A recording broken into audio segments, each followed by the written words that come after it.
Hello students, welcome to my channel CWC chemistry with concept. आज के इस video में हम BSc first year unit first organic chemistry का टॉपिक जो है बॉन्ड फ्यूजन करेंगे। बॉन्ड फ्यूजन होता क्या है और ये क्यों होता है, इसके बारे में हम डिटेल में इस वीडियो में देखेंगे।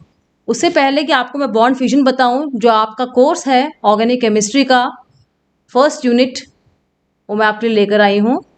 ये टॉपिक जो यहाँ दिया हुआ है होमोलिटिक और हेट्रोलिटिक बॉन्ड क्लीवेज, इसी को मैं बॉन्ड फ्यूजन बोल रही हूँ। ये बॉन्ड फ्यूजन के अंडर ही आएगा। इससे पहले जो एक वीडियो में आपको एरो नोटेशन का अपलोड कर चुकी हूँ। जो लोग पहली बार इस चैनल को देख रहे हैं वो सब्सक्राइब कर देंगे और मेरे पहले वाले वीडियो को जाके वो प्लेलिस्ट में देख सकते हैं, जो मैंने डिस्क्रिप्शन बॉक्स में अपलोड की हुई है। हम बात करते हैं बॉन्ड फ्यूजन की। जब कोई रिएक्शन होता है तो हमें पता है कि नए बॉन्ड जो है बनते हैं, पुराने बॉन्ड टूटते हैं। बॉन्ड टूटेगा तभी तो नया बॉन्ड बनेगा। अब क्योंकि बात हम ऑर्गेनिक केमिस्ट्री की कर रहे हैं तो पहले ही जानना जरूरी है कि इसमें हमें बॉन्ड कौन कौन से देखने को मिलते हैं ऑर्गेनिक केमिस्ट्री में। मैं पहले भी इसके बारे में बता चुकी हूँ। हमें दो तरह के बॉन्ड जो है देखने को मिलते हैं। एक वो बॉन्ड जो हमें सैचुरेटेड कंपाउंड्स में देखने को मिलते हैं, सिंगल बॉन्ड, और एक वो बॉन्ड जो हमें अनसैचुरेटेड असंतृप्त कंपाउंड्स में देखने को मिलते हैं, डबल या ट्रिपल बॉन्ड। सैचुरेटेड को हम संतृप्त बोलते हैं और अनसैचुरेटेड को हम असंतृप्त बोलते हैं। बच्चों, ये दोनों ही टाइप के जो बॉन्ड हैं ये हमारे कोवेलेंट बॉन्ड हैं, चाहे वो सिंगल बॉन्ड हो, डबल बॉन्ड हो या ट्रिपल बॉन्ड हो। जो भी बॉन्ड है ये हमारे कोवेलेंट बॉन्ड है। कोवेलेंट बॉन्ड जो है बनता कैसे है, चाहे वो सैचुरेटेड वाला कंपाउंड का बॉन्ड हो या फिर अनसैचुरेटेड वाले कंपाउंड के डबल या ट्रिपल बॉन्ड हो, ये सारे के सारे जो है हमारे कोवेलेंट बॉन्ड हैं। कोई सिग्मा है, कोई पाई है, इनके बारे में हम डिटेल में यहाँ नहीं पढ़ेंगे। हमें सिर्फ ये देखना है कि जो कोवेलेंट बॉन्ड बना था वो कैसे बना था और जब वो टूटेगा तो उसका क्या रिजल्ट होगा। मान लीजिए दो एलिमेंट्स हैं हमारे पास में, ए और बी। बात हम कोवेलेंट बॉन्ड की कर रहे हैं तो इनके बीच में जब बॉन्ड फॉर्म होगा कोवेलेंट बॉन्ड, तो दोनों ही एलिमेंट्स जो हैं उन्हें अपने एक एक इलेक्ट्रॉन इस बॉन्ड की फॉर्मेशन के लिए देने पड़ेंगे। इस प्रकार का बॉन्ड जो शेयरिंग से बनता है, साझेदारी से बनता है, उसको हम बोलते हैं बच्चों कोवेलेंट बॉन्ड। जब भी कोई रिएक्शन होता है तो पुराने बॉन्ड टूटते हैं और नए बॉन्ड बनते हैं और हमारे रिएक्टेंट से प्रोडक्ट का फॉर्मेशन हो जाता है। अभी तक हमने बॉन्ड बनाना सीखा है, लेकिन केमिकल रिएक्शंस जो होता है तो उसमें बॉन्ड का टूटना बहुत जरूरी होता है, क्योंकि मैंने पहले भी कहा था बॉन्ड टूटेगा नहीं तो नया बॉन्ड बनेगा कैसे। रासायनिक अभिक्रिया जो है वो तभी होगी जब पुराने बंध टूटेंगे और नए बंध बनेंगे, क्योंकि जो है हमारी रासायनिक अभिक्रिया उसकी परिभाषा ही यही है कि जब पुराने बंध टूटेंगे और नए बंध बनेंगे तभी हमारे नए उत्पाद का निर्माण, नए प्रोडक्ट का फॉर्मेशन होगा। केमिकल बॉन्ड के टूटने को ही हम बॉन्ड फ्यूजन कहते हैं। कोवेलेंट बॉन्ड के टूटने की हम बात करेंगे क्योंकि ऑर्गेनिक केमिस्ट्री है बच्चों, इसलिए ध्यान रखेंगे हम सिर्फ और सिर्फ कोवेलेंट बॉन्ड के लिए टूटने की बात यहाँ पे हम करेंगे। और जब ये बॉन्ड टूटता है तो हमारे पास कौन कौन सी स्पीशीज बनती हैं उसके बारे में हम डिटेल में इस वीडियो में पढ़ेंगे। आगे वाली स्लाइड्स जो बड़े ध्यान से बच्चों देखते रहिएगा ताकि आपके कंसेप्ट जो है क्लियर हो जाए। बॉन्ड फ्यूजन को बच्चों हिंदी में बंध विखंडन या बंध विदलन भी कहते हैं। अब क्योंकि ये कोवेलेंट बॉन्ड था, इसको हम किस तरह से लिख सकते हैं, एक तरीका तो ये है लिखने का, हिंदी में इसको सह संयोजी बंध भी कहते हैं। बच्चों, बॉन्ड तो एक ही है कोवेलेंट बॉन्ड, लेकिन इसको दिखाने के अलग अलग तरीके जो हैं वो होते हैं। कौन कौन से तरीके जो हैं आपको देखने को मिल सकते हैं आपकी बुक में एक सिंगल कोवेलेंट बॉन्ड के लिए, वो देखिए। एक टाइप मैंने आपको बता दिया, सेकंड टाइप देखिए। हो सकता है कि आपको इलेक्ट्रॉन न दिखाएं, सिंपल एक लाइन से डिनोट कर दिया जाए। कभी कभी जो है इस कोवेलेंट बॉन्ड को हम इस तरह से भी दिखाते हैं, बीच में दो इलेक्ट्रॉन रख देते हैं और ए और बी को इस तरह से हम लिख देते हैं। कोवेलेंट बॉन्ड का फॉर्मेशन जो है इस तरह से भी दिखा सकते हैं हम। और ये बॉन्ड का फॉर्मेशन क्यों होता है, किस लिए होता है, ये हम पहले पढ़ चुके हैं कि हर एलिमेंट जो है अपना ऑक्टेट या डुप्लेट पूरा करना चाहता है, जिसके लिए वो बॉन्ड फॉर्म कर लेता है, चाहे कोई सा भी बॉन्ड हो। कोवेलेंट बॉन्ड हम बात कर रहे हैं। आज जो है हम इस वीडियो में बॉन्ड का टूटना देखेंगे, क्योंकि रासायनिक मैकेनिज्म जो है, रासायनिक अभिक्रियाएं हैं, उनकी क्रियाविधि को, मैकेनिज्म को समझने के लिए बॉन्ड का टूटना समझना बहुत ही जरूरी है बच्चों। अब बंध विखंडन क्या होता है, तो इसकी सिंपल सी डेफिनेशन जो है वो हो जाएगी हमारी, कोवेलेंट बॉन्ड का टूटना ही बंध विखंडन या बंध विदलन कहलाता है। कोवेलेंट बॉन्ड कैसे फॉर्म होता है ये मैंने आपको पहले बता दिया है। और जब ये बॉन्ड टूटता है तो क्या बनता है, हमारे पास रिएक्टिव इंटरमीडिएट्स फॉर्म होते हैं, क्रियाशील मूलक जिन्हें कहते हैं, वो हमारे बॉन्ड टूटने से बन जाते हैं, क्रियाशील मूलक। तो ये बॉन्ड टूटना क्यों है बच्चों, अभी मैंने आपको बताया, ये बॉन्ड टूटेगा नहीं तो नया कंपाउंड, नया प्रोडक्ट कैसे बनेगा, नया बॉन्ड कैसे बनेगा। तो बॉन्ड नया बनने के लिए पुराने बॉन्ड का टूटना बहुत ज़रूरी है। और जो रिएक्टिव इंटरमीडिएट बनते हैं वो कौन कौन से हैं, हम आगे आने वाली स्लाइड्स में डिटेल में पढ़ेंगे। और रासायनिक अभिक्रियाएं जो होती हैं, हमारे रिएक्शंस जो होते हैं केमिकल, वो तभी होंगे पूरे जब हमारे बॉन्ड टूटेंगे और नए बॉन्ड फॉर्म होंगे। तो हम लिख सकते हैं रिएक्शंस होने के लिए बॉन्ड का टूटना जरूरी है। अब हमने पहले भी बात की है कि जो बॉन्ड होते हैं कोवलेंट बॉन्ड दो तरह के होते हैं, या सिग्मा बॉन्ड या फिर पाई बॉन्ड। तो हो सकता है कि जिस बॉन्ड के टूटने की हम बात कर रहे हैं वो सिग्मा बॉन्ड हो, जैसे मैंने ए और बी के बीच में दिखाया सिंगल बॉन्ड है बच्चों, ये सिग्मा बॉन्ड है। तो सिग्मा बॉन्ड का ब्रेकेज होगा वो भी बॉन्ड क्लीवेज में, बॉन्ड फ्यूजन में, बॉन्ड विदलन में कहलाएगा। और अगर ये पाई बॉन्ड टूटता है, जब दो बॉन्ड होते हैं तो एक सिग्मा होता है हमारा, एक पाई होता है। उस समय जो बॉन्ड हमारा टूटेगा ये वाला पाई बॉन्ड है जो टूटेगा, तो उसको भी हम बॉन्ड फ्यूजन में, बंद विदलन में काउंट करेंगे। पहले पाई बॉन्ड टूटेगा, डबल बॉन्ड अगर ट्रिपल बॉन्ड है, उसके बाद में सिग्मा बॉन्ड का ब्रेकेज होता है। जो रेडिकल्स फॉर्म होंगे बॉन्ड टूटने के रिजल्ट में, उनको हम आगे जो है डिटेल में बात करेंगे। टाइप्स ऑफ बॉन्ड फ्यूजन जो है कितने प्रकार का होगा वो हम आगे की स्लाइड्स में पढ़ेंगे। ये दो प्रकार का होता है। पहला जो है होमोलिटिक, जिसे हम कहते हैं समांश बंध विखंडन कहते हैं होमोलिटिक बॉन्ड फ्यूजन को। दूसरा है हेट्रोलिटिक, जिसे हम कहते हैं विषमांश बॉन्ड फ्यूजन या विषमांश बंध विखंडन। विखंडन का मतलब है अलग हो जाना, टूट जाना। मैंने नीचे जो है आपको डिफरेंस बता रखा है, जो मेन डिफरेंस होता है देखिए वो क्या होता है होमोलिटिक और हेट्रोलिटिक बॉन्ड फ्यूजन में। बात जो है दोनों की ही होगी, उसमें हम कोवलेंट बॉन्ड की बात करेंगे क्योंकि होमोलिटिक और हेट्रोलिटिक दोनों में ही कोवलेंट बॉन्ड का ब्रेकेज होता है। तो ब्रेकेज ऑफ कोवलेंट बॉन्ड, सह संयोजक बॉन्ड टूटता है। होमोलिटिक में क्या होता है, जब ये बॉन्ड टूटता है तो एक इलेक्ट्रॉन जो है, दोनों एलिमेंट्स जो अपने इलेक्ट्रॉन दे रहे थे दोनों के पास चले जाते हैं। इस तरह से डिटेल में हम आगे की स्लाइड्स में पढ़ेंगे। क्योंकि बीच का बॉन्ड है, इसमें दो इलेक्ट्रॉन्स थे, एक इलेक्ट्रॉन ए का था, एक इलेक्ट्रॉन बी का था। तो हम इस तरह की एरो से दिखाएंगे क्योंकि दोनों ने एक एक इलेक्ट्रॉन अपना वापस ले लिया। इस तरह की एरो के बारे में हम जो वीडियो एरो नोटेशन था उसमें बात कर चुके हैं। इसको फिशुक एरो बोलते हैं और इसका मतलब होता है कि एक इलेक्ट्रॉन का ट्रांसफर हो रहा है इस बॉन्ड से बी के ऊपर और इस बॉन्ड से ए के ऊपर। और इसके रिजल्ट में जो हमारे बनते हैं जिनको फ्री रेडिकल्स बोलते हैं, मुक्त मूलक, ए और बी जो है दोनों ने अपने अपने एक एक इलेक्ट्रॉन ले लिए, इनके ऊपर दोनों के ऊपर एक एक डॉट का स्ट्रक्चर आ जाएगा, इसको हम फ्री रेडिकल्स कहते हैं। रिएक्टिव होते हैं ये, अनस्टेबल होते हैं इसलिए आसानी से जल्दी से रिएक्ट कर लेते हैं। सिंगल हेडेड एरो से इसको शो करते हैं। और इसमें वन अनपेयर्ड इलेक्ट्रॉन होता है, यहाँ देखेंगे हम जो बी के पास में इलेक्ट्रॉन है ये अनपेयर्ड है, सिंगल इलेक्ट्रॉन है ये। ऐसे हम हेट्रोलिटिक देखेंगे, मान लीजिए एलिमेंट है ए और बी, दोनों ने बॉन्ड का फॉर्मेशन किया है अपने बीच में, और इसका अगर हेट्रोलिटिक फिशन होगा, हेट्रोलिटिक फिशन का मतलब है दोनों इलेक्ट्रॉन जो बॉन्ड में पार्टिसिपेट कर रहे थे वो या तो ए पे चले जाएंगे या फिर बी पे चले जाएंगे। यहाँ मैंने बी पे दिखाए हैं क्योंकि दोनों इलेक्ट्रॉन जा रहे हैं, उसमें से एक इलेक्ट्रॉन तो खुद का था, एक इलेक्ट्रॉन ए वाला था। तो इस बी के ऊपर जो है एक माइनस का निशान आ जाएगा। अब एक इलेक्ट्रॉन जा चुका है तो इसके ऊपर प्लस का निशान आ जाएगा। तो हेट्रोलिटिक फ्यूजन जो होता है उसके रिजल्ट में हमें कार्बोकैटाइन ये प्लस वाला और कार्बो एनाइन ये माइनस वाला देखने को मिलते हैं। और डबल हेडेड एरो, मैंने देखिए एरो का जो हेड बनाया है ये डबल हेडेड है, इससे हम इसको शो करते हैं। इसको हम इस तरह से लिख सकते हैं, दोनों मैंने एग्जाम्पल सेम लिया है, ए बी, यहाँ भी ए बी लिखा है। होमोलिटिक को इस तरह से लिख देंगे और हेट्रोलिटिक को हम या तो ऐसे लिखेंगे या फिर इसको हम ऐसे लिखेंगे।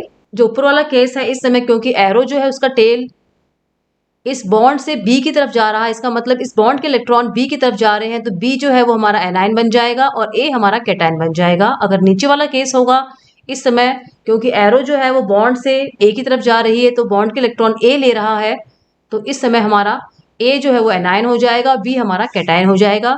जबकि होमोलिटिक में हमेशा जो है दो इलेक्ट्रॉन्स का डिस्ट्रीब्यूशन होता है और बराबर डिस्ट्रीब्यूशन होता है। जो एलिमेंट पार्टिसिपेट करते हैं उस बॉन्ड के फॉर्मेशन के लिए वो बराबर इलेक्ट्रॉन वापस ले लेते हैं और हमारे फ्री रेडिकल का फॉर्मेशन हो जाता है।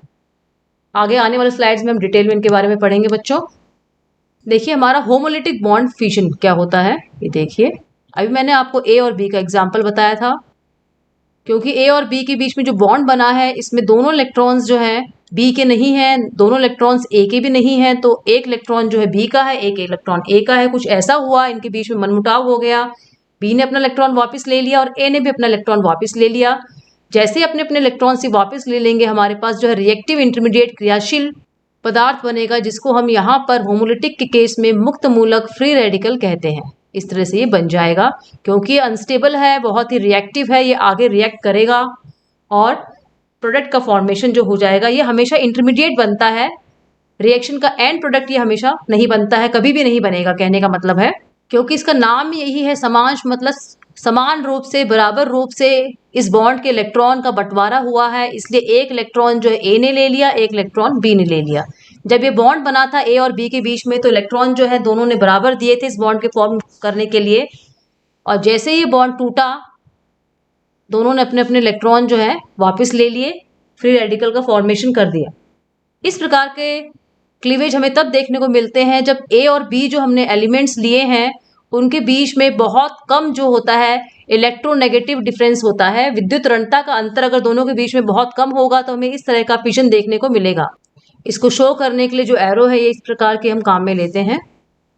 ए डॉट और बी डॉट का फॉर्मेशन हो गया, जो हमारे फ्री रेडिकल कहलाते हैं, मुक्त मूलक। तो हमेशा बच्चों याद रखेंगे, होमोलिटिक बॉन्ड क्लीवेज के रिजल्ट में हमें मुक्त मूलक का फॉर्मेशन देखने को मिलेगा। ए मुक्त मूलक, बी मुक्त मूलक। जो भी रिएक्शंस होते हैं ऑर्गेनिक केमिस्ट्री में, उनमें रेडिकल्स जो है बहुत इंपॉर्टेंट पार्ट प्ले करते हैं एज ए इंटरमीडिएट रिएक्शंस में। जब तक इंटरमीडिएट नहीं बनेगा वो रिएक्शन हमारा कंप्लीट नहीं होता है। और अगर इस तरह का बॉन्ड क्लीवेज हमें देखने को मिलेगा जिसमें दोनों में इलेक्ट्रॉन का डिस्ट्रीब्यूशन बराबर हो रहा है, तो हमेशा इसको हम होमोलिटिक समांश बंध विखंडन कहेंगे। एग्जाम्पल्स देखिए, इसको लिखने का बच्चों एक तरीका और है। मान लीजिए मैंने इलेक्ट्रॉन इस तरह से लिखे हैं, बॉन्ड के फॉर्म में नहीं लिखे हैं, तो एक इलेक्ट्रॉन ये ले लेगा और दूसरा इलेक्ट्रॉन हमारा ये ले लेगा, तब भी हमारा फ्री रेडिकल ही बनेगा। एग्जाम्पल देखिए, इस तरह के रिएक्शंस जो जनरली होते हैं हमारे HV लाइट की प्रेजेंस में होते हैं, या पेरोक्साइड वाले जो रिएक्शन होते हैं जिसमें कैटलिस्ट काम करता है पेरोक्साइड, वहाँ पे ये हमें देखने को मिलते हैं। एग्जाम्पल देखिए, Cl2 है। अभी मैंने आपको बताया है कि ए और बी जो एलिमेंट बॉन्ड का फॉर्म कर रहे हैं, जब वो दोनों बिल्कुल सेम हो या उनके बीच में इलेक्ट्रोनेगेटिविटी डिफरेंस बिल्कुल कम हो, उस समय जो है इस तरह का क्लीवेज हमें बंध विखंडन हमें देखने को मिलता है। क्योंकि अगर दोनों की इलेक्ट्रोनेगेटिविटी डिफरेंस ज़्यादा होगी तो बॉन्ड के इलेक्ट्रॉन को एक जिसकी ज़्यादा इलेक्ट्रोनेगेटिविटी है वो खींच लेगा और बराबर डिस्ट्रीब्यूशन जो है बंध के इलेक्ट्रॉन का नहीं हो पाएगा। जब इनके बीच में बॉन्ड फॉर्म हुआ था तो बॉन्ड के दोनों इलेक्ट्रॉन इन दोनों क्लोरीन ने बराबर दिए थे। अब जैसे ही HV लाइट, सूर्य के प्रकाश के उपस्थिति में ये रिएक्शन होगा तो ये इलेक्ट्रॉन जो है इस तरह से ट्रांसफर हो जाएगा और दोनों जो है क्लोरीन एक एक इलेक्ट्रॉन लेके अलग हो जाएंगे। हमारे पास 2 क्लोरीन फ्री रेडिकल का फॉर्मेशन हो जाएगा। तो इस बॉन्ड का जब ब्रेकेज हुआ तो हमें 2 क्लोरीन फ्री रेडिकल मिले। एक और एग्जांपल देखिए बच्चों, CH3Cl है। मान लीजिए ये रिएक्शन भी लाइट की प्रेजेंस में हो रहा है, तो क्या होगा देखिए, वो इसको मैंने खोल के लिख दिया। ये जो बॉन्ड टूटेगा C और Cl के बीच का बॉन्ड जो है वो टूटेगा। और अगर मैं कहती हूँ कि जो बॉन्ड है ये होमोलिटिक क्लीवेज से टूटेगा, तो किस प्रकार से इसको हम दिखाएंगे वो देखिए। एक इलेक्ट्रॉन ये क्लोरीन ले लेगा और एक ये C ले लेगा। बच्चों C लेगा, H नहीं लेगा। तो हमारा जो बन जाएगा, एक बनेगा CH3 फ्री रेडिकल, एक इलेक्ट्रॉन C पे लगा देंगे, और दूसरा जो हमारा बन जाएगा क्लोरीन फ्री रेडिकल। तो हमारा 2 रेडिकल्स का फॉर्मेशन हुआ है। ये मैथिल फ्री रेडिकल है और वो क्लोरीन फ्री रेडिकल है। एक आध एग्जाम्पल बच्चों में और करते हैं। देखिए, मान लीजिए मीथेन है और इसमें होमोलिटिक फिजन होता है, तो कैसे होगा देखिए। जब इस प्रकार का फिजन होता है तो बच्चों किसी भी बॉन्ड जिनके बीच में ब्रेकेज हो रहा है उनके ऊपर किसी भी तरह का कोई चार्ज नहीं आता है। तो जो हमारा बन जाएगा बॉन्ड ब्रेक होने के बाद में, इस केस में ये बनेगा हमारा एक हाइड्रोजन रेडिकल बन जाएगा और एक मैथिल रेडिकल बन जाएगा। जब हमने CH3Cl की बात की थी बच्चों, हमने देखा था कि इस तरह के बॉन्ड फिजन में जो है हमेशा जिनके बीच में बॉन्ड टूटता है उनके पास में ऑड इलेक्ट्रॉन रह जाते हैं, विषम इलेक्ट्रॉन जो है हमारे पास रह जाते हैं। जैसे यहाँ देखिए, CH3Cl जो था, जब बॉन्ड टूटा तो क्या हुआ था इसमें देखिए, ये CH3 था और एक अनपेयर्ड इलेक्ट्रॉन जो है इसके ऊपर रह गया और Cl जो था उसके ऊपर हो गए 7 इलेक्ट्रॉन, और इसके ऊपर हो गए हमारे पास बच्चों कार्बन के पास भी 7 इलेक्ट्रॉन हो गए। तो जो समांश विखंडन था, होमोलिटिक क्लीवेज था, उसके रिजल्ट के फलस्वरूप जो हमारे पास ऑड नंबर ऑफ इलेक्ट्रॉन्स बच जाते हैं। और एक इंपॉर्टेंट बात जो थी वो यहाँ रह गई थी अपनी, जो हमारे फॉर्म हुए हैं रेडिकल्स, ये न्यूट्रल है, इनके ऊपर कोई चार्ज नहीं है। अब जो है स्टेबिलिटी की बात करते हैं, फ्री रेडिकल्स की स्टेबिलिटी देखते हैं बच्चों हम। मैं एग्जांपल इसी का ले रही हूँ। जब बॉन्ड ब्रेक हुआ तो हमारे पास क्या मिला, एक CH3 रेडिकल बन गया था हमारा, और एक Cl रेडिकल बन गया था। इसको हम लेंगे अलग अलग कंपाउंड्स में, 1 डिग्री रेडिकल लेंगे, 2 डिग्री रेडिकल और 3 डिग्री रेडिकल हम लेंगे। मान लीजिए एक ये है हमारे पास कंपाउंड, यहाँ पे 3 हाइड्रोजन लगे हुए हैं और ये हमारा फ्री रेडिकल बना था। इस C के ऊपर जो था हमारा डॉट था, ये फ्री रेडिकल था। ये हमारा हो गया अल्फा कार्बन। अल्फा कार्बन जो है इसके ऊपर 3 हाइड्रोजन अटैच है, तो इसका मतलब 3 जो है हमारे अल्फा हाइड्रोजन है। बच्चों ध्यान से सुनेंगे इसको। जो हमारे अल्फा हाइड्रोजन का नंबर होता है, इसके अंदर 3 अल्फा हाइड्रोजन है, जो मैंने एग्जाम्पल आपको दिखाया हुआ है। जितने ज़्यादा अल्फा हाइड्रोजन होंगे उतना ही अधिक हाइपर कॉन्जुगेशन इफेक्ट दिखाई देगा हमें, अति संयुग्मन। कैसे होता है वो देखिए, या आपको डिटेल में मेरे वीडियोस में देखने को मिलेगा, वहाँ जाके आप इसके कंसेप्ट अपने क्लियर कर सकते हैं। यहाँ मैं आपको डिटेल में इसके बारे में नहीं बताऊंगी बच्चों, एक शॉर्ट में आपको रिकैप करा देती हूँ। ये था हमारा इस तरह से, इसके साथ में बच्चों H भी लगे हुए हैं, कार्बन की वैलेंसी जो है बच्चों पूरी होगी। यहाँ पे नीचे H भी लगा होगा, इसमें यहाँ भी लगा लीजिएगा। अब देखिए एक इलेक्ट्रॉन इस कार्बन पे प्रेजेंट है। अति संयुग्मन जो होता है, जिसको नो बॉन्ड रेजोनेंस कहते हैं, उसमें जो हाइड्रोजन होते हैं अल्फा हाइड्रोजन, इसमें 3 अल्फा हाइड्रोजन है। तो अल्फा हाइड्रोजन जो होता है वो क्या करता है, अपना एक इलेक्ट्रॉन जो है ये वाला, ये वापस ले लेता है बच्चों। और ये वाला इलेक्ट्रॉन जो इस कार्बन का था वो यहाँ पे डबल बॉन्ड फॉर्मेशन के काम आता है। तो हम उसको इस तरह से भी लिख सकते हैं। हमें जो स्ट्रक्चर अलग अलग देखने को मिलेंगे वो देखिए कौन कौन से स्ट्रक्चर मिलेंगे। एक बार हमें ऐसे दिखने को मिलेगा, हाइड्रोजन का अपना इलेक्ट्रॉन पड़ा हुआ है, इस कार्बन ने अपने बॉन्ड का इलेक्ट्रॉन इस तरफ दे दिया शेयर करने के लिए, तो यहाँ डबल बॉन्ड बन जाएगा और ये Cl और ये H इस तरह से बन जाएगा। नेक्स्ट टाइम जो है ये वाला हाइड्रोजन करेगा इसी प्रोसेस को, और उसके बाद में ये वाला हाइड्रोजन जो है अपने इस इलेक्ट्रॉन को फ्री कर देगा कार्बन के, और यहाँ पे डबल बॉन्ड का फॉर्मेशन हो जाएगा। एक बार ये वाला इलेक्ट्रॉन काम आएगा डबल बॉन्ड फॉर्मेशन के लिए, तो हम देखेंगे कि हमारे पास 3 स्ट्रक्चर बनेंगे। मैं स्ट्रक्चर बना के बता रही हूँ आपको। इस वाले हाइड्रोजन ने अपना बॉन्ड का इलेक्ट्रॉन ले लिया और कार्बन ने अपने बॉन्ड का इलेक्ट्रॉन यहाँ दे दिया Cl के साथ में। कार्बन ने अपना इलेक्ट्रॉन बॉन्ड फॉर्मेशन के लिए यहाँ दे दिया दूसरे कार्बन के साथ में बॉन्ड बनाने के लिए। ये H यहाँ लग जाएगा, इस वाले H को हम नीचे लिख देंगे। एक और स्ट्रक्चर बनेगा इसका, देखिए बच्चों। जो थर्ड वाला हाइड्रोजन है वो अपना इलेक्ट्रॉन ले लेगा, और कार्बन वाला जो इलेक्ट्रॉन है इसने अपना इलेक्ट्रॉन ले लिया, जो यहाँ बॉन्ड था वो यहाँ काम आ गया डबल बॉन्ड फॉर्मेशन के लिए। तो हमें 3 जो है 1 2 3 जो है हमें हाइपर कॉन्जुगेटिव स्ट्रक्चर्स देखने को मिलेंगे। जितने ज़्यादा हाइपर कॉन्जुगेटिव स्ट्रक्चर्स होंगे बच्चों उतना ही ज़्यादा स्टेबल होगा। तो हम कह सकते हैं कि स्टेबिलिटी जो है वो नंबर ऑफ अल्फा हाइड्रोजन पे डिपेंड करती है। तो इसकी स्टेबिलिटी हमारी हो जाएगी 3 डिग्री वाला ज़्यादा स्टेबल होगा, फिर 2 डिग्री वाला, और फिर 1 डिग्री वाला। नेक्स्ट स्लाइड में बच्चों हम हिट्रोलिटिक फिशन पढ़ेंगे। विषमांश बंध विदलन हम कहते हैं हिट्रोलिटिक फिशन को। इसमें देखिए बच्चों क्या होता है, वही कंपाउंड हमने लिया है A और B, अब इसके बीच में बॉन्ड का फिशन होगा। हमें पता है, दिख रहा है A और B के बीच में एक कोवेलेंट बॉन्ड है। अब हम बात कर रहे हैं हिट्रोलिटिक फिशन की। इसमें जो है A और B का जो इलेक्ट्रोनेगेटिविटी है वो डिफरेंस बहुत ज़्यादा है, बराबर भी नहीं है, कम भी नहीं है। इसलिए ये बात हो रही थी हमारे इलेक्ट्रोनेगेटिविटी डिफरेंस की, दोनों की बराबर नहीं है। तो इस समय जो हमें फिशन देखने को मिलेगा, विदलन देखने को मिलेगा, वो हमारा हो जाएगा विषमांश बंध विदलन। ऐसे केस में मान लीजिए अगर B की इलेक्ट्रोनेगेटिविटी ज़्यादा है A से, तो इन दोनों इलेक्ट्रॉन को B खींच लेगा और एरो इस तरह की बनाई जाएगी। तो हमारे पास क्या मिलेगा, क्योंकि A का इलेक्ट्रॉन जो ये था बॉन्ड के लिए काम आया था वो भी B ने खींच लिया, तो A के ऊपर इलेक्ट्रॉन कम हो गया, तो यहाँ प्लस का निशान आ जाएगा। और B जो है उसने दोनों इलेक्ट्रॉन खींच लिया, अपना भी खींच लिया और A वाले का भी खींच लिया, तो यहाँ माइनस का निशान आ जाएगा। एक कार्बोकैटायन बन जाएगा, एक कार्बोएनायन बन जाएगा। इसी केस को अगर हम उल्टा कर देते हैं, मान लीजिए A की इलेक्ट्रोनेगेटिविटी B से ज़्यादा है, तो इन इलेक्ट्रॉन्स को जो है हमारा A खींचेगा। जैसे ही A इलेक्ट्रॉन खींच लेगा तो इस समय हमारा फॉर्मेशन जो होगा ए जो है वो एनायन बन जाएगा क्योंकि दोनों इलेक्ट्रॉन खींच लिए उसने, और बी जो है हमारा कैटायन बन जाएगा क्योंकि उसका इलेक्ट्रॉन भी ए ने खींच लिया। अब क्योंकि इसमें जो है बॉन्ड के इलेक्ट्रॉन एक जो है एलिमेंट की तरफ, एटम की तरफ ट्रांसफर होते हैं, इसलिए इसका नाम जो है हेटेरोलिटिक बॉन्ड फिजन या विषमांश बंध विदलन होता है।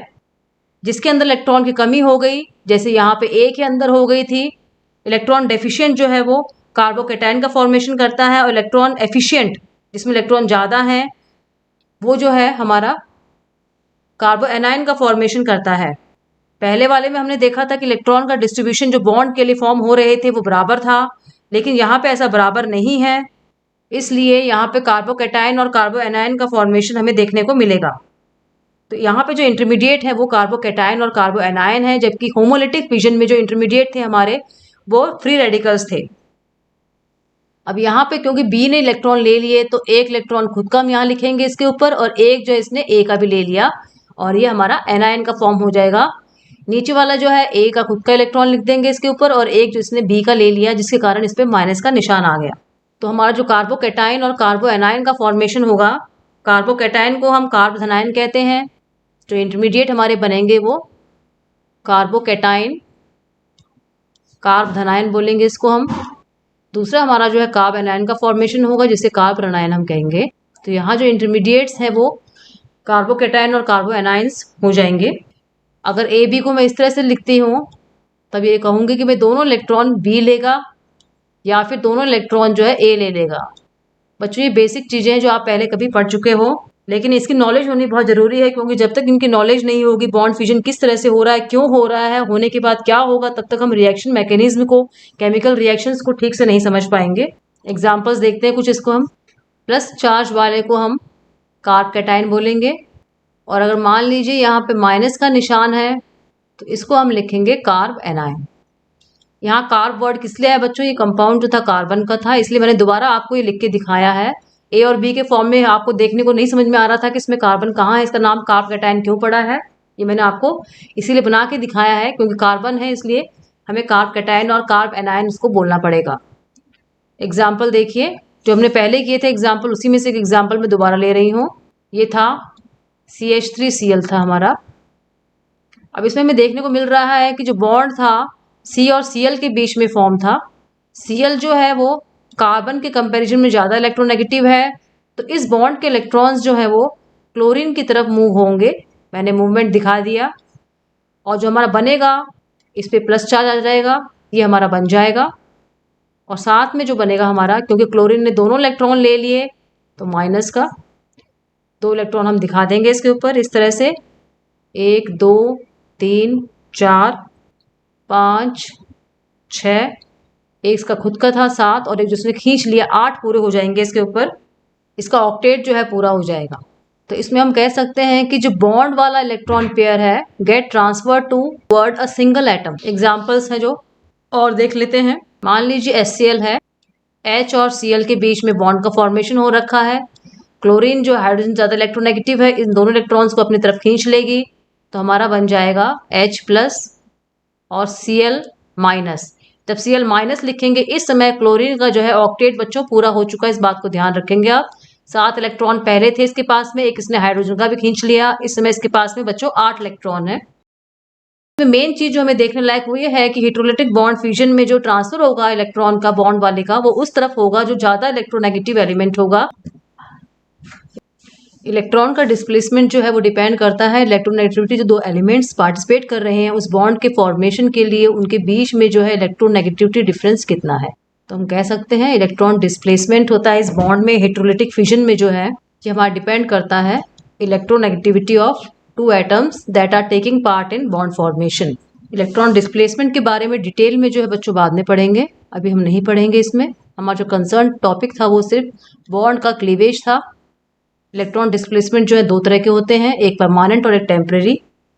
जब इस टॉपिक को मैं डिटेल में आपको बताऊंगी उसमें मैं आपको दोनों तरह के बता दूंगी। इंडक्टिव इफेक्ट क्या होता है, मेसोमेरिक इफेक्ट क्या होता है, हाइपर कॉन्जुगेटिव इफेक्ट भी आएगा इसमें। यहाँ एक डायग्राम दिखाया हुआ है किस तरह से होमोलिटिक और हेटेरोलिटिक फ्यूजन हो सकता है। HCl जो है वाटर की प्रेजेंस में ये रिएक्शन हो रहा है। H+ जो है फॉर्म हुआ और Cl- फॉर्म हुआ, क्योंकि बच्चों ये हेटेरोलिटिक फिजन है। H+ में 0 इलेक्ट्रॉन्स हैं। मैंने पहले ही बताया था कि क्लोरीन अपने 8 इलेक्ट्रॉन पूरा कर लेगा, क्योंकि इसने हाइड्रोजन का भी इलेक्ट्रॉन ले लिया है। दोबारा वाटर के साथ में रिएक्शन करवाएंगे, फिर हमारा जो है हाइड्रोनियम आयन और एक Cl- आयन फॉर्म हो जाएगा। होमोलिटिक में क्या होता है, HCl का अगर होमोलिटिक फिजन हो रहा है, ये गैसियस फेस में होता है, वाटर के प्रेजेंस में नहीं होता है। कंपाउंड एक ही है, लेकिन दोनों के अलग अलग रिएक्शंस दिखा रखे हैं। होमोलिटिक में क्या होगा, हेटेरोलिटिक में क्या होगा, एक H रेडिकल बन जाएगा, एक Cl रेडिकल बनेगा। जब भी Cl रेडिकल और H रेडिकल बनता है, फ्री रेडिकल में हमेशा ऑड नंबर ऑफ इलेक्ट्रॉन्स होते हैं। पहली स्लाइड में आपको बता चुकी हूँ। हाइड्रोजन के पास में 1 इलेक्ट्रॉन हो जाएगा, क्लोरीन के पास में 7 इलेक्ट्रॉन्स हो जाएंगे। यहाँ पे ऑक्टेट जो है पूरा नहीं हो पाता है। बात हम कर रहे थे बच्चों इलेक्ट्रॉन डिस्प्लेसमेंट की। तो दो तरह का होता है, एक टेम्परेरी और दूसरा जो होता है हमारा परमानेंट। टेम्परेरी इफेक्ट फिर 2 तरह के होते हैं, इंडक्टोमेट्रिक इफेक्ट और इलेक्ट्रोमेरिक इफेक्ट। ये आपने 11th क्लास में पढ़ा होगा। इंडक्टोमेरिक को इंग्लिश में भी और हिंदी में दोनों में इंडक्टोमेरिक कहते हैं, इलेक्ट्रोमेरिक को भी इलेक्ट्रोमेरिक इफेक्ट ही कहते हैं। लेकिन टेम्परेरी इफेक्ट है, जैसे ही कोई एलिमेंट उसके नज़दीक आता है उसके बाद में हमें ये इफेक्ट देखने को मिलता है। परमानेंट में कौन कौन से आएंगे वो देखिए, ये 3 तरह के होते हैं परमानेंट वाले। इसमें inductive effect plus I effect आपको देखने को मिलेगा, हाइपर कॉन्जुगेटिव इफेक्ट, और थर्ड वाला जो है हमारा mesomeric effect plus M effect जिसको हम कहते हैं, वो हमारा परमानेंट इफेक्ट में आता है। जितने भी इफेक्ट बच्चों हम देख रहे हैं, इन सब में इलेक्ट्रॉन का मूवमेंट होता है, इसलिए मैंने आपको यहाँ पे इनके टाइप्स जो है बताना जरूरी समझा। इनको डिटेल में आपको यहाँ नहीं पढ़ना है। 2 तरह के इफेक्ट हैं। टेम्परेरी इफेक्ट को हम कहते हैं पोलराइजिबिलिटी इफेक्ट, पोलराइजेशन होने के बाद में होता है। और परमानेंट को जो हम बोलते हैं पोलराइजेशन इफेक्ट, पहले खुद पोलराइज होगा, वो ध्रुवीकरण होगा उस कंपाउंड का, उसके बाद में वो इफेक्ट शो करेगा। तो बच्चों उम्मीद कर रही हूँ आपको समझ में आ गया होगा। टेम्परेरी इफेक्ट जो होता है, ये कोई रिएजेंट जब पास में आता है उसके बाद में शो होता है, और परमानेंट इफेक्ट जो होता है उस रिएजेंट के खुद के पोलराइजेशन होने के कारण ये हमें देखने को मिलता है। अब बच्चों स्टेबिलिटी ऑफ कार्बोएनाइन और कार्बोकैटायन जो हमारा रह गया था, इनकी स्टेबिलिटी के बारे में हम और पढ़ लेते हैं। कार्बोकैटायन बना रही हूँ मैं एक, ये मेथिल कार्बोकैटायन है। ये देखिए हम बात कर रहे थे, ये एथिल कार्बोकैटायन है, इसकी बात हम कर रहे हैं। अभी हमने फ्री रेडिकल में अल्फा हाइड्रोजन की बात की थी, तो यहाँ भी हम अल्फा हाइड्रोजन की बात करेंगे। ये अल्फा कार्बन हो गया हमारा, ये हमारे 3 अल्फा हाइड्रोजन हो गए। और हमें पता है कि जो मैथिल ग्रुप होता है, ये पूरा जो है हमारा मैथिल ग्रुप है। मैथिल ग्रुप जो होता है बच्चों, उसका प्लस आई इफेक्ट होता है। अब प्लस आई इफेक्ट होने के कारण इस कार्बन पे पॉजिटिव चार्ज है, ये इलेक्ट्रॉन देगा तो इसके पॉजिटिव चार्ज जो है उसको कम करेगा, ये इसकी स्टेबिलिटी को बढ़ाएगा। तो इसका जो हमारा सीक्वेंस हो जाएगा, 3 डिग्री ज़्यादा स्टेबल होगा 2 डिग्री से, 2 डिग्री ज़्यादा स्टेबल होगा 1 डिग्री से। बच्चों समझ में आ गया होगा आपको कि मान लीजिए इस कार्बन से एक और हमारा CH3 जुड़ा हुआ है। अगर हम 3 डिग्री की बात करते हैं, एक यहाँ जुड़ा हुआ है इससे, तो ये भी इलेक्ट्रॉन देगा, ये भी इलेक्ट्रॉन देगा। जितने ज़्यादा CH3 जुड़े हुए होंगे उतना ज़्यादा प्लस आई इफेक्ट होगा, उतनी जल्दी इस कार्बन का प्लस चार्ज कम हो जाएगा और ये स्टेबल हो जाएगा। तो कार्बोकैटायन जो होते हैं उनमें 3 डिग्री ज़्यादा स्टेबल होता है 2 डिग्री और 1 डिग्री की कंपेरिजन में। अब बच्चों हम बात करते हैं कार्ब एनायन की। जो हमारा कार्ब एनायन होता है, 3 डिग्री लिख रही हूँ पहले मैं, उसके बाद आप 2 डिग्री लिखेंगे, ये हमारा हो जाएगा 1 डिग्री। अब पता है हमें कि CH3 का जो बच्चों इंडक्टिव इफेक्ट होता है वो भी यहाँ पे हमें देखने को मिलेगा। इंडक्टिव इफेक्ट जब ये कार्बोकैटायन के केस में हो रहा था तो हमारे लिए यूजफुल था। अब देखिए यहाँ इंडक्टिव इफेक्ट जो CH3 का होगा उसका क्या हार्मफुल इफेक्ट पड़ेगा। CH3 ने इलेक्ट्रॉन दिए, जितने ज़्यादा CH3 अटैच होंगे उतने ज़्यादा इलेक्ट्रॉन देंगे। यहाँ पे 3 CH3 अटैच है, तो 3 CH3 जो है अटैच होंगे तो वो 3 गुना अधिक इलेक्ट्रॉन देंगे। तो इस माइनस के निशान में ये बढ़ता जाएगा, इसमें बढ़ोतरी होती जाएगी, इंक्रीज होता जाएगा। यहाँ 2 CH3 है तो ये भी इलेक्ट्रॉन देंगे, ये माइनस का निशान बढ़ जाएगा। यहाँ एक ही CH3 है, ये भी इलेक्ट्रॉन देगा, लेकिन यहाँ माइनस का निशान इतना नहीं बढ़ेगा जितना हमारा 3 डिग्री के केस में बच्चों बढ़ा था। अगर किसी इंक्रीज होता है, किसी निशान में अगर इंक्रीज होता है तो उसकी स्टेबिलिटी जो है वो बच्चों डिक्रीज हो जाती है।